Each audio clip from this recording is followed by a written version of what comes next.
اور اسی کانٹیکس میں ساری ڈسکشن بھی آج ہو رہی تھی. بٹ عمران خان صاحب چونکہ انہوں نے ان کا ایک موقف تھا, انہوں نے آج پیش کیا. ان کا یہ خیال تھا کہ پاکستان جن حالات کے اندر جا چکا ہے, یہاں سے جو ریکوری ہے بہت مشکل ہے. پاکستان کی جو جی ڈی پی گروتھ ہے وہ کافی نیچے جا چکی ہے, انڈسٹری بند ہو رہی ہے. یہ بات کسی حد تک ٹھیک بھی ہے خان صاحب کی کہ انڈسٹری بند ہو رہی ہے, ٹیکسٹائل میں بھی پرابلم آ رہا ہے, فارن ڈائریکٹ انویسٹمنٹ آ نہیں رہی, تو حالات کافی کشیدہ ہیں. پھر جرنلسٹ نے پوچھا کہ اگر اتنے کشیدہ ہے تو پھر آپ بیٹھ کیوں نہیں جاتے ان کے ساتھ اور بیٹھ کے چارٹر آف اکانومی پہ بات کریں. تو انہوں نے وہی اپنی پرانی بات کی, نہیں جی کہ میں چوروں اور لٹیروں کے ساتھ نہیں بیٹھ سکتا. ان کا اپنا موقف ہے, وہ ٹھیک ہے. بٹ لیکن ایک انہوں نے چھوٹی سی چینج کیا ہے. پہلے وہ یہ کہہ رہے تھے کہ اگر وہ الیکشن کی ڈیٹ اناؤنس کر دے گورنمنٹ تو پھر وہ پارلیمنٹ میں واپس آنے کے لیے تیار ہیں کہ کس طرح سے الیکشن کروانے ہیں. آج سنا ہے کہ انہوں نے اس میں ایک چینج کیا ہے کہ وہی جو انفیمس جو ڈپلومیٹک کیبل تھی, اگر اس پر تحقیقات کروائی جاتی ہے تو پھر وہ واپس آ سکتے ہیں. بالکل, یہ انہوں نے ایک نئی بات تھی میرے لیے بھی کہ جب ایک جرنلسٹ نے سوال کیا کہ جو سپریم کورٹ نے آپ کو کہا کہ آپ پارلیمنٹ میں واپس چلے جائیں, تو انہوں نے کہا جی میں بالکل جانے کو تیار ہوں, لیکن اگر جو وہ یو ایس کیبل ہے, جو یو ایس سائفر ہے, اس کی انویسٹیگیشن کی جائے تو میں مشروع طور پر جانے کو تیار ہوں. یہ ان کی طرف سے بات ہی نئی بات ہے. لیٹس سی اس پہ آگے بات ہوتی ہے یا نہیں ہوتی. لیکن اب میرے خیال میں یہ تو تمام جو سیاسی باتیں ہیں اس وقت سب سے بڑے مسئلے ہیں. خان صاحب ایک چیز پازیٹیو تھی کہ انہوں نے فار دا فرسٹ ٹائم انہوں نے اکانومی کی چیز کے اوپر اکنامک اینگل سے ایک ریئیکشن دیا ہے, جس کو ہمیں ویلکم کرنا چاہیے. ورنہ سیاسی بیانات وہ پہلے بھی دیتے رہتے ہیں, تو پی ٹی آئی کو یہ والے جو ان کی اسٹریٹجی ہے, میں خیال اس کے ان کو کنٹینیو رکھنا چاہیے. ڈیٹیل میں خیر بات ہو سکتی ہے. ایک ان کا بیان ہے نا کہ وہ اسٹیبلشمنٹ کے ساتھ انہوں نے کہا کہ ان کے تعلقات تو بڑے اچھے تھے, ان کو یہ نہیں پتا چلا کہ ان کے تعلقات کب ان سے خراب ہو گئے. تو میرے لیے تھوڑا سا حیران کن تھا, کیونکہ خان صاحب مغرب کی بات ہو تو کہتے ہیں سب سے زیادہ مجھے پتا ہے, اسلام کی بات ہو تو کہتے ہیں میرے سے زیادہ اسلام کو کوئی جانتا نہیں ہے. لیکن یہ بڑی تعجب کی بات ہے کہ ان کو یہ نہیں پتا کہ اسٹیبلشمنٹ کے ساتھ تعلقات خراب ہونے کی کیا وجہ ہے. تو یہ میرے لیے بھی بہت بڑی میرے خیال میں چلیں یہ ہم کوشش کریں گے پتہ کریں گے. ناظرین, کل وزیر خزانہ مفتاح اسماعیل صاحب نے کل ایک سٹیٹمنٹ دی جس کے اندر انہوں نے یہ کہا کہ پاکستان پیرس کلب سے جو قرضوں کی ری شیڈولنگ ہے اس کی واپسی میں تاخیر کے لیے درخواست کرے گا. یہ بیان آیا وزیر اعظم شہباز شریف صاحب کے اس بیان کے بعد جس میں انہوں نے قرضوں کے حوالے سے بات کی تھی کہ پاکستان پے نہیں کر سکتا. تو جو مفتاح اسماعیل ان کے بیان کا مقصد یہ تھا کہ پاکستان تمام جو اس کا غیر ملکی قرضہ ہے اس کی ری شیڈولنگ کی بات نہیں کرے گا, صرف پیرس کلب کی حد تک کرے گا. پیرس کلب کے حوالے سے ہم آپ سے تفصیلات شیئر کرنا چاہ رہے ہیں آج کہ یہ پیرس کلب ہے کیا. پیرس کلب کے اندر اس وقت کوئی ایسے 17 ممالک ہیں دنیا کے امیر ترین جن سے پاکستان نے قرضہ لیا ہوا. یہ کلب جو بنا تھا اس کو کافی عرصہ ہو گیا, 60-70 سال ہو گئے. اس کا جو بنیادی مقصد اس کلب کا یہ تھا کہ جو کنٹریز جو ڈیٹ کی ان کی سٹریس میں ہوتی ہیں ان کو وہ ریلیف پرووائڈ کرتے ہیں انڈر سرٹن کنڈیشنلٹیز. اس وقت جو پاکستان نے پیرس کلب کا قرضہ واپس کرنا ہے اس کی مالیت ہے $9.7 ارب. کن ممالک سے پاکستان نے قرضہ لیا ہے اس میں زیادہ تر یورپین ممالک ہیں, Austria, Belgium, Canada, Finland, France, Germany, Italy, Japan, South Korea, Netherlands, Norway, Russia, Spain, Sweden, Switzerland, U K اور یو ایس اے. لیکن یہ جو $9.7 ارب کا قرضہ ہے اس میں سے صرف $8 ارب کا جو قرضہ ہے پاکستان نے 5 ممالک کو واپس کرنا ہے, جس میں جاپان کا سب سے زیادہ $4.6 ارب, فرانس کا $1.6 ارب, جرمنی کا $1.3 ارب ہے, یو ایس کا ہم نے $1.1 ارب واپس کرنا, ساؤتھ کوریا کا 415. تو یہ کوئی 81-82% جو قرضہ ہے پیرس کلب کا ان 5 ممالک ہے. اس سال پاکستان نے $1.1 ارب واپس کرنا ہے. $9.7 ارب کل قرضہ ہے, اس میں $1.1 ارب اس سال واپس کرنا ہے. اور حکومت کی یہ خواہش ہے یہ جو $1.1 ارب جو ٹوٹل ہے اس کے اوپر ریلیف مل جائے, اس کو یہ ری شیڈول کروا رہے ہیں کچھ عرصہ کے لیے. اور یہ جو $1.1 ارب ہوگا جو کہ پاکستان کی کرنسی میں کوئی 260 ارب روپیہ بنتا ہے, یہ پیسہ سپیئر ہوگا اور اس پیسے سے پھر وہ جو سیلاب سے متاثرین ہیں ان کی وہ اس کی ریلیف کے لیے اور ان کی ریہیبلیٹیشن کے لیے استعمال ہوگا. یہ اتنا کوئی آسان کام نہیں ہے, اس میں کافی مشکلات ہوتی ہیں, نیگوشیشنز ہوتی ہیں. ایک اور جو چیز کل میری مفتاح اسماعیل سے بات ہوئی تھی اس کو ہم تھوڑا سا ہائی لائٹ کرنا چاہتے ہیں. مفتاح اسماعیل صاحب نے بتایا کہ جو پرائم منسٹر پاکستان کی ملاقات ہوئی آئی ایم ایف کی مینیجنگ ڈائریکٹر کے ساتھ, اس میں انہوں نے یہ درخواست کی ہے کہ جو آئی ایم ایف نے پاکستان کو باقی $3 ارب کا قرضہ دینا ہے نومبر سے لے کے جون تک, اس میں سے وہ بجائے اس کے وہ 3 قسطوں میں یہ قرضہ دیا جائے پاکستان کو فوری طور پر تمام کا تمام $3 ارب پاکستان کو اپ فرنٹ بغیر کسی شرائط کے وہ پاکستان کو جلد دے دیا جائے. ابھی اس کے اوپر بات نہیں ہوئی, یہ ٹاپک انڈر ڈسکشن ہے. لیکن ساورن ڈیٹ ریلیف کے اوپر آگے بات بڑھے گی پاکستان کی. اس میں صرف صورتحال میں بریفلی 30 سیکنڈ میں یہ بتا دوں کہ ہمیں 40 ارب ڈالر اس سال چاہیے, اور جولائی اور اگست کا جو پیریڈ تھا 2 ماہ کا, اس میں ہمیں صرف ملا ہے 42 کروڑ ڈالر. تو پاکستان کو قرضے نہیں مل رہے, پاکستان شدید ترین مشکلات کا شکار ہے, اور اگر یہ قرضے نہیں آتے تو پھر بات ادھر ہی جائے گی دیوالیہ. ایک طرف آپ کو قرضے بھی نہیں مل رہے اور دوسری طرف آپ کو ظاہر ہے کہ جو ہم قرضوں کی جو واپسی ہے اس کو مؤخر کرانے کی بات کر رہے ہیں. اس کے اندر ایک دو ایسپیکٹس میرے خیال میں ضروری ہیں, کیونکہ ہم اکثر جذباتی قوم ہیں, فارن پالیسی کے ایشوز پہ بڑا اسٹرانگلی ریئیکٹ کرتے ہیں. مثلا جب فرانس کے صدر سے وزیر اعظم شہباز شریف کی ملاقات ہوئی تو یہیں پہ بہت سے لوگ تحریک انصاف کے انہوں نے بہت زیادہ اعتراض کیا, خاص کر کے ایک مذہبی جماعت کو اکسایا بھی کہ دیکھیں اب آپ اس پہ اعتراض کیوں نہیں کر رہے.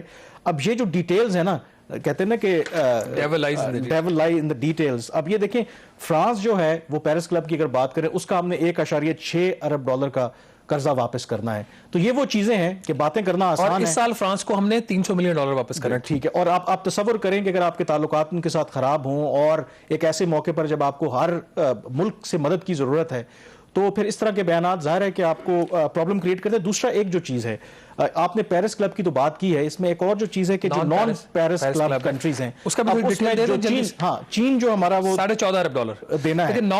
میں اس لیے یہ کہنا چاہ رہا ہوں کہ کیونکہ پاکستان اس لیے یہ ڈیٹ ریلیف مانگ رہا ہے کہ پاکستان سمجھتا ہے کہ جو حالیہ سیلاب آئے ہیں اس کا قصور نہیں ہے. تھوڑا سا ابھی چیزیں ڈیولپ بھی ہوں گی, نیکسٹ ویک پہ اس پہ ڈیٹیل میں پروگرام کریں گے. لیکن نان پیرس کلب کا جو پاکستان نے قرضہ واپس کرنا ناظرین وہ کوئی 15.7 ارب ڈالر ہے. اس میں صرف چین کا 14.5 ارب ڈالر ہے. اس کے علاوہ چین کا ہم نے کوئی سیف ڈپازٹ کا 4 ارب ڈالر دینا ہے. دیکھیے اب اوور آل صورتحال کافی پاکستان کے لیے کشیدہ ہے, معاملات کس حد تک آگے بڑھتے ہیں, کیا یہ ریلیف ہمیں ملتی ہے یا نہیں, ابھی وقت بتائے گا. لیکن یہاں پہ ایک چھوٹی سی بریک لیں گے, بریک کے بعد واپس آئیں گے تو بات کریں گے پرائم منسٹر کی UN کے ایڈریس کے اوپر. Stay with us. بریک کے بعد ایک دفعہ پھر آپ کو خوش آمدید کہتے ہیں. کل وزیر اعظم شہباز شریف نے اقوام متحدہ کی جنرل اسمبلی سے خطاب کیا اور ان کے خطاب کا جو بیشتر جو فوکس تھا وہ ظاہر ہے کہ پاکستان میں جو حالیہ سیلاب آئے اور اس کے نتیجے میں جو پاکستان کو اب بین الاقوامی برادری کی مدد کی ضرورت ہے. اور انہوں نے بڑا واضح طور پر کہا کہ پاکستان کا اگر آپ جو گلوبل ایمیشنز ہیں ان کی بات کریں تو جو حصہ ہے وہ نہ ہونے کے برابر ہے, لیکن پاکستان ان 10 ممالک میں ان کا شمار ہوتا ہے جو سب سے زیادہ اس کلائمیٹ چینج کی وجہ سے افیکٹ ہو رہے ہیں. جو انہوں نے خبردار کیا دنیا کو کہ آج اگر پاکستان ہے تو کل باقی دنیا کے جو ممالک ہیں وہ بھی یہ جو ایک نیچرل کیٹاسٹرفی ہے, یہ قدرتی آفات ہے, اس کا شکار ہو سکتے ہیں. تو اس لیے پاکستان کی مدد کی ضرورت ہے. اب شہباز اس کے اندر جو مین چیز ہے ظاہر ہے کہ میرے حساب سے تو دو کے اعتراض کرنا چاہیں تو بہت سی چیزوں پہ آپ کر سکتے ہیں. تحریک انصاف کے جو ہمارے دوست ہیں وہ اس سے بالکل میرے خیال میں اتفاق نہیں کرتے. وہ جو وزیر اعظم صاحب کا اس وقت جب عمران خان وزیر اعظم تھے 2019 میں, اس کے خطاب کے ساتھ کمپیریزن کرتے ہیں کہ اس کس طریقے سے انہوں نے پاکستان کے اور مسلم امہ کے معاملات کو ہائی لائٹ کیا تھا, تو شاید یہ اس طریقے سے ہائی لائٹ نہیں کر سکے. حالانکہ اگر آپ ان ڈیٹیل ان کا کانٹینٹ دیکھیں تو مور اور لیس وہ تمام چیزیں, مثلا کشمیر کا مسئلہ ہو اس پر فورسفلی انہوں نے 5 اگست 2019 کا بے شک جو اقدام ہو بھارت کا, جو ہیومن رائٹس کی وائلیشنز ہوں وہ تمام, اور اسرائیل کے اوپر جو پاکستان کی پالیسی ہے, اسلاموفوبیا ہے, تمام کے اوپر انہوں نے کھل کے بات کی ہے. لیکن اس کے اندر میرے خیال میں جو امپورٹنٹ پہلو ہے کہ میسج جو اس وقت پاکستان دینا چاہتا تھا کہ انٹرنیشنل جو کمیونٹی ہے وہ پاکستان کو اس مشکل صورتحال میں سپورٹ کرے, تو لگتا یہ ہے کہ وہ میسج ضرور گیا ہے. کیونکہ اس کی انڈیکیشن یہ ہے کہ جب امریکہ کے صدر, کیونکہ ان کا خطاب سب سے عام ہوتا ہے, جب وہ خطاب کرتے ہیں تو ایک جیم پیکٹ جو UN جنرل اسمبلی کا جو ہال ہے وہ ہوتا ہے, تمام لوگ اسے سن رہے ہوتے ہیں, تو اس میں پاکستان کا اسپیسیفکلی مینشن کرنا اور یہ کہنا کہ پاکستان کو اس وقت مدد کی ضرورت ہے, to that extent I think جو پاکستان چاہتا تھا کہ ورلڈ لیڈرز کی طرف سے یہ میسج اگر جائے گا تو شاید اس کے میں زیادہ کریڈیبلٹی ہوگی. تو اس حد تک تو میرے خیال میں پاکستان کامیاب رہا ہے کہ جو اپنا میسج ہے دنیا تک پہنچانے میں. دیکھیں یہ سیلاب کے بعد 2 چیزیں اچھی ہوئی ہیں. ایک تو یہ کہ فوری طور پر UN کے سیکریٹری جنرل کا پاکستان آنا, ان کا گراؤنڈ کے اوپر آگے صورتحال کو دیکھنا, اور ان کی ایک بڑی انہوں نے ایک پرزور اپیل کی اور خود اس درد کو انہوں نے فیل کیا. وہ نظر آ رہا تھا ان کی کنورسیشن سے, ان کی جو ملاقاتیں ہو رہی تھی اور جو ان کی میڈیا کے اوپر اپیرنسز ہو رہی تھی. دوسرا اس کے ساتھ ہی UN جنرل اسمبلی کا اجلاس آ گیا. اس سے ہوا یہ کہ پاکستان کو ایک نیچرلی ایک گلوبل پلیٹ فارم مل گیا جہاں پہ وہ اپنی بات رکھ سکتا ہے. شہباز شریف صاحب کے خطاب کے اوپر کل کا اگر اس کو کمپیئر کریں, ان کا جو پاکستانی قوم کے ساتھ پہلا خطاب تھا اس کے مقابلے میں بہت بہتر تھا, اور جس طریقے سے وہ انہوں نے وہاں پہ ان کا اوور آل ان کی جو پرفارمنس ہے that was not bad at all, اچھے طریقے سے ان چیزوں کو ہائی لائٹ کیا. باقی اگر آپ کسی کی خرابیاں نکالنا چاہیں تو آپ 101 نکال سکتے ہیں. ابھی سے ہم اپنے 15 منٹ کی کنورسیشن میں کہیے ہم ایسی پوائنٹس ہم کہہ سکتے نہیں, یہ اس طریقے سے بات نہیں کرنی چاہیے تھی, اس پہ جانا نہیں چاہیے. ہماری قوم کا مسئلہ یہ کہ ہم سبجیکٹو بات کرتے ہیں, آبجیکٹو جو ہے وہ ہم بات نہیں کرتے. نو کمنگ ٹو دس ایڈریس, اس کے اندر جس طریقے سے وہاں پہ شہباز شریف صاحب نے جو ایشوز ریز کیے ہیں, ورلڈ بینک سے انہوں نے بات کی ہے مزید قرضوں کے لیے, IMF سے جیسے ہم ذکر کیا کہ وہ مزید ڈیٹ اسے لینا چاہ رہے ہیں, بٹ افرنٹ لینا چاہ رہے ہیں تاکہ ریلیف مل سکے. کس حد تک کامیابی ہوتی ہے یا نہیں ہوتی, یہ بعد میں جو حکومت کی جو نیگوشیشن ہوتی ہیں ہماری بیوروکریسی کی اور جو کیبنٹ کے ممبرز ہیں ان کی, اس کے اوپر وہ کس حد تک. اور اس میں میرے خیال میں جو امریکہ کا کردار بڑا کلیدی ہوگا. اگر امریکی صدر خود یہ کہہ رہے ہیں کہ پاکستان کو اس وقت مدد کی ضرورت ہے, اور ظاہر ہے کہ مدد جو ہے وہ انڈیویجول کنٹریز کے ساتھ ساتھ IMF کے ساتھ, مطلب ایک ملٹی پرونگڈ آپ کو اسٹریٹجی چاہیے, تو ظاہر ہے کہ اگر IMF کو امریکہ اگر کہے گا, امریکہ اگر IMF سے کہے گا, تو یقینی طور پر جو کم از کم جو مشکل شرائط ہیں, اب یہ دیکھنا یہ ہے کہ کیا IMF آپ کو ہمیں بیل آؤٹ دیتا ہے, کیونکہ ان کی بڑی کڑی شرائط ہیں, اور کیا جو ہم $3 بلین اپ فرنٹ لینے کی بات کر رہے ہیں وہ دیتا ہے یا نہیں دیتا. اس پہ میرے ذرائع سے بات ہوئی تھی, اچھا, انہوں نے کہا کہ وزیر اعظم پاکستان نے بات ضرور کی ہے, IMF کی مینیجنگ ڈائریکٹر نے آگے سے کوئی کمٹمنٹ نہیں دی.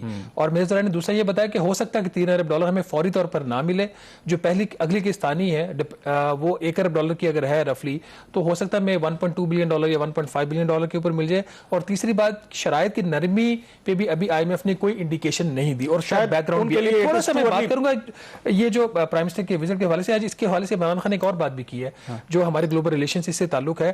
بھارت کے ساتھ جو پاکستان کے تعلقات کی بحالی کی بات ہو رہی ہے, خاص طور پر جو ٹریڈ ریلیشن ہے, اس کے اوپر عمران خان نے یہ کہا ہے کہ انڈیا کے ساتھ اس سٹیج کے اوپر ٹریڈ ریلیشنز کو جو ہے دوبارہ بحال کرنے کا مطلب یہ ہے کہ پاکستان نے جو کشمیریوں کا رائٹ ٹو اسٹیٹ ہوڈ ہے وہ سرنڈر کر دیا ہے. تو ہی سیٹ کہ وہ کسی بھی صورت میں اس کی فیور میں نہیں ہے, نمبر 1. اور نمبر 2, انہوں نے کہا کہ جو BJP کی پارٹی ہے وہ کبھی بھی پاکستان کے حق میں نہیں ہے. جب تک یہ جماعت اقتدار میں ہے وہ کبھی بھی پاکستان سے بلائی کی بات نہیں کر سکتے, تو اس لیے ان کے ساتھ مذاکرات یا تعلقات. دیکھیں یہ تو ان کی پولیٹیکل سٹیٹمنٹ ہے, لیکن آپ نے یہ بھی ریالٹی, اگر عمران خان صاحب کہتے ہیں کہ جو ان کی فورن پالیسی ہے, ان کا جو فوکس ہے وہ پاکستان کے عوام ہے, تو یہ آپ کو فیصلہ کرنا ہے کہ یہ, اس میں کوئی نہیں آپ سے کہہ رہا کہ آپ کشمیر کے موقف سے پیچھے ہٹ جائیں. جو کل شہباز شریف نے خطاب کیا اس میں بڑا واضح طور پر ان کی وہی پوزیشن ہے جو پچھلی گورنمنٹ کی تھی کہ 5 اگست 2019 کے اقدامات جب تک واپس نہیں لیے جاتے اس وقت تک بھارت کے ساتھ مذاکرات نہیں ہو سکتے. اب یہ جس طریقے کے چیلنجز ہمیں درپیش ہیں, جو ہماری معاشی اس وقت صورتحال ہے, ہو سکتا ہے کہ ہمیں کچھ جو فوڈ آئٹمز ہیں جو ہماری فصلوں کو نقصان پہنچا ہے, مے بی ہمیں وہ امپورٹ کرنا پڑ سکتا ہے بھارت سے, کیونکہ اس کا بینیفٹ جو ہے وہ پاکستان کی عوام کو ہوگا. تو یہ ڈسپیشنیٹلی ہو کے ہمیں میرے خیال میں دیکھنا پڑے گا, سوچنا پڑے گا. سمپلی یہ کہہ دینا کہ آپ ان کے ساتھ ٹریڈ کر لیں گے تو آپ کشمیر پہ کیا سرنڈر کر لیں گے. بہت سی ایگزامپلز موجود ہیں. چین اور آپ کو پتا ہے کہ انڈیا کا ٹیریٹوریل ڈسپیوٹ ہے, ان کی آپس میں اوور $100 بلین کی ٹریڈ ہے. تو کیا چین یا جو انڈیا ہے, کیا ان کے جو موقف, اپنے جو پرنسپل پوزیشنز ہیں, کیا اس پہ وہ کمپرومائز ہو جاتا ہے؟ یہ ہمیں سوچنا پڑے گا, کیونکہ خود شہباز شریف نے بھی کہا, اور یہ بات ان کی ٹھیک ہے, کہ یہ کلائمیٹ چینج کی وجہ سے جو آپ کا نیشنل سیکیورٹی کا جو کانسیپٹ ہے نا, جو ڈیفینیشن ہے وہ چینج ہو گئی ہے, اور آئندہ آنے والے سالوں میں شاید باقی تمام ایشوز پیچھے رہ جائیں. ان ایشوز کے اوپر آپ کو ایک دوسرے کے ساتھ تعاون کرنا پڑے. تو لیٹس سی, یہ ایک مشکل فیصلہ ضرور ہے. ہمارے ہاں ہوتا یہی ہے کہ جو گورنمنٹ اقتدار میں ہوتی ہے ان کو لگتا ہے کہ اگر بھارت کے ساتھ تعلقات کو بہتر کرنے کے لیے کوئی فیصلہ کرتے ہیں تو ان کے خلاف آپ کہہ لیں کہ سرٹیفکیٹ جاری ہو جاتے ہیں کہ شاید آپ محب وطن نہیں ہیں. یہ تمام جو اپوزیشن جماعتیں ہیں ان کا یہی حال ہے. ماضی میں جب تحریک انصاف کی گورنمنٹ نے ایک کوشش کی تعلقات کو بہتر کرنے کے لیے, تو آج کی جو جماعتیں حکومت میں, انہوں نے الزام عائد کیا کہ آپ مودی کے جا رہے ہیں. تو اس سے ہمیں کہیں نہ کہیں نکلنا پڑے گا عوام کے لیے, اگر آپ نے سوچنا ہے. دوسرا میرے خیال میں ایک جہاں پر بات ہمیں ضرور کرنی چاہیے کہ تھوڑا سا جو دفتر خارجہ ہے اس کی تعریف بھی ضرور بنتی, کیونکہ 10 دنوں کے اندر, کیونکہ شہباز شریف صاحب پہلے SCO کے سمٹ میں بھی گئے تھے, پھر UN جنرل اسمبلی گئے, اور اس 10 دنوں کے دوران لگ بھگ کوئی 40 بائیلیٹرل میٹنگز شہباز شریف صاحب نے کی ہیں.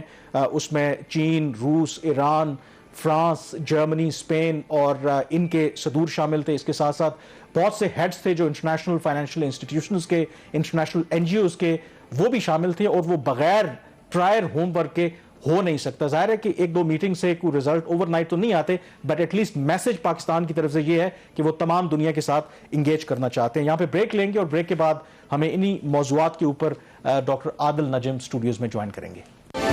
جی, بریک کے بعد ایک دفعہ پھر آپ کو خوش آمدید کہتے ہیں. پاکستان میں جو حالیہ سیلابوں کی وجہ سے تباہی ہوئی ہے, تو ظاہر ہے کہ پوری دنیا میں ایک سمپتھیٹک ویو ضرور ہے پاکستان کے حوالے سے, اور پاکستان بھی اب یہ کہہ رہا ہے, کیونکہ پاکستان تو اس کا قصوروار نہیں ہے, اور پوری دنیا سے پاکستان اب مدد مانگ رہا ہے, کیونکہ پاکستان سمجھتا ہے کہ یہ کوئی احسان نہیں ہوگا پاکستان کے اوپر, بلکہ یہ اوبلیگیشن ہے دنیا کی. کیونکہ پاکستان, اگر آپ گلوبل ایمیشنز دیکھیں تو اس میں کوئی بہت بڑا پاکستان کا کنٹریبیوشن نہیں ہے, لیکن پاکستان ان 10 ممالک میں شامل ہے جو منفی اثرات ہیں کلائمیٹ چینج کے, اس کو سامنا کرنا پڑ رہا ہے. تو آج اسلام آباد اسٹوڈیوز میں ہمیں جوائن کیا ہے ڈاکٹر عادل نجم نے. کسی تعارف کے محتاج نہیں ہیں, مطلب انٹرنیشنل ریلیشنز پہ بھی کامنٹ کرتے ہیں, مختلف یونیورسٹیز میں پڑھاتے بھی رہے ہیں, لمز یونیورسٹی کے وائس چانسلر بھی رہے ہیں, اور سب سے امپورٹنٹ بات کہ کلائمیٹ چینج کے اوپر یہ اس وقت سے کام کر رہے ہیں شاید جب کلائمیٹ چینج کے حوالے سے ہم زیادہ اس کو فوکس نہیں کرتے تھے, سمجھتے تھے کہ اتنا بڑا ایشو نہیں ہے. تو بہت شکریہ سب سے پہلے ڈاکٹر عادل نجم صاحب, آپ نے جوائن کیا اسٹوڈیوز میں. کلائمیٹ چینج کی بات ہو رہی ہے, تو میں دیکھ رہا تھا کہ آپ نے یو این اور پاکستانی گورنمنٹ کے لیے ایک پیپر بھی ایک آتھر کیا جس کا ٹائٹل تھا رپورٹ لیونگ انڈس. اب اس کا جو فوکس تھا, ظاہر ہے کہ 54 صفحات پر مشتمل وہ رپورٹ ہے, اس کا بنیادی مقصد یہ تھا کہ کس طریقے سے ہم بہتر پریپیئر کر سکتے ہیں جو اس طرح کے نیچرل ڈیزاسٹرز ہیں ان سے نپٹا جائے. تو سوال میرا یہ ہے کہ جو بھی ایکشن پلان ہے, اگر آپ کے خیال میں ہم نے اس پر امپلیمنٹ کیا ہوتا یا آن گراؤنڈ ہوتا, تو حالیہ جو سیلاب آئے ہیں, جو تباہی مچی ہے, ڈو یو تھنک کہ اس کو پریونٹ کیا جا سکتا تھا, یا اس کے نقصانات جو ہیں وہ کم ہو سکتے تھے؟ بہت شکریہ, بہت شکریہ. دیکھیں, وہ پلان تو ابھی ریسنٹلی ہوا تھا, فلڈ سے پہلے ہوا تھا, لیکن اس وقت ان دا پروسیس آف اپروول وغیرہ ہے. لیکن اگر سوال یہ ہے کہ اس قسم کی چیزوں سے ہم فلڈ پریونٹ نہیں کر سکتے. یہ دیکھیں, یہ جو ہے نا, ہم ایک طرح سے ہم فلڈ کو آفت سمجھتے ہیں. آفت فلڈ نہیں ہے, آفت وہ تباہی ہے جو فلڈ لاتی ہے. آپ نے, میں نے, ہمارے پرکھوں نے فیصلہ کیا تھا 5000 سال پہلے کہ ہم فلڈ پلین پہ رہیں گے. پاکستان جو ہے پورا کا پورا, جو تقریباً پورا, most of Pakistan is on a flood plain. Flood ہماری حقیقت ہے, فلڈ ہماری ضرورت بھی ہے. اگر فلڈ نہیں ہوگا تو آپ کے اکنامک سائٹ پہ دوسرے مسائل ہو جائیں گے ایگریکلچر پروڈکٹیوٹی کے. آپ کی جو زمین ہے is not that high quality, flood آتا ہے ساتھ سلٹ آتی ہے. دا ایشو از کہ ایک تو آپ فلڈ پلین پہ رہتے ہیں وچ مینس فلڈ آتے ہیں. ہمیں 2010 بھی یاد ہے, 11 بھی یاد ہے, 12 بھی یاد ہے, 13 بھی یاد ہے, اس سے پہلے بھی یاد ہے. پھر آپ کی جو بیڈ گورننس ہے, وہ جو فلڈ نارمل بھی آتا تھا اس کو کہیں زیادہ خراب کر دیتی ہے. اور اس کے بعد جو ہے سونے پہ سہاگا یہ ہوتا ہے کہ اب کلائمیٹ چینج بھی آ گئی, رائٹ. اب جب کلائمیٹ چینج اس میں آئی تو وہ جو فلڈ کی انٹینسٹی ہے, تو ایک تو فلڈ, اوپر سے اس کی بیڈ گورننس, اب کلائمیٹ چینج جو ہے اس کی انٹینسٹی بھی چینج کر دی, اور اس کی فریکوینسی کہ جب ہم ایکسپیکٹ کرتے تھے وہ نہیں آیا. اور آج آپ فلڈ کی بات کر رہے ہیں, انفارچونیٹلی آئی تھنک تھوڑی دیر بعد آپ ڈراؤٹ کی بات کریں گے. آئی کین پرومس یو کہ کچھ مہینے میں آپ اسموگ کی بات کریں گے. آئی کین پرومس یو کہ کچھ مہینے میں آپ کراچی میں ہیٹ ویو کی بات کریں گے. دیٹ از کلائمیٹ چینج, کہ جو ہمارا ایک سیٹ پیٹرن ہے. اور دیکھیں, آپ امیجن کہ کتنی ہماری چیزیں جو ہے نا وہ کلائمیٹ سے ریلیٹڈ ہیں. آپ کا ایگریکلچر سیکٹر جو ہے وہ صرف پالیسی پہ نہیں چلتا, وہ اس بات پہ چلتا ہے کہ فارمر کو پتا ہے کہ میں نے کب اگانا ہے, کب بارش ہوگی, کب پانی آئے گا. جب وہ تتر بتر ہو گیا تو وہ امپیکٹس ہو گئے. So that is the thing. عادل صاحب, بات آپ نے ٹھیک ہے, یہ سارے جو چیزیں ہیں اس کا مسائل ہیں. آپ نے ذکر کیا ڈراٹ کا, خشک سالی. کہا یہ جا رہا ہے کہ جب اس لیول کا اور اس سطح کا اتنی میسو فلڈنگ ہوتی ہے تو اس کے بعد پھر خشک سالی کا ایک راؤنڈ آتا ہے. تو ڈو یو تھنک پاکستان اور any government, whether it is the P M L N, کل پی ٹی آئی آ جاتی ہے, provincial governments, do they have the capacity کہ وہ اپنے آپ کو پریپیئر کر سکیں؟ آپ اور میں آج ہم بات کرنا شروع ہو جائیں, کر چکے ہیں کہ خشک سالی بھی اس کا ایک راؤنڈ آ سکتا ہے next. Do we have the capacity? Yes, عموماً تقریباً ہر کیپیسٹی کے سوال کا جواب ہوتا ہے نو, رائٹ. کیونکہ ہم غریب ملک ہیں, ڈیولپنگ ملک ہیں, کیپیسٹی کو نو کرنا تو آسان ہے. آئی تھنک کیپیسٹی کا مسئلہ نہیں ہے, آئی تھنک ول کا مسئلہ ہے. اور یار سچی بات کروں گا, صرف یہ گورنمنٹ کی ول کا مسئلہ نہیں, یہ گورنمنٹ کے اوقات سے بہت اوپر ہے. Just like it is a global issue, it has to be a national issue. یہ ایسا نہیں ہے کہ ایک ادارہ بنا دیا, اس میں 4 بندے رکھ دیے, 4-5 آپ نے ڈپٹی سیکرٹری کر دی, ایک ایڈیشنل سیکرٹری کر دیا, اب آپ کا کام ہو گیا. So this is not that. This has to be a national project. I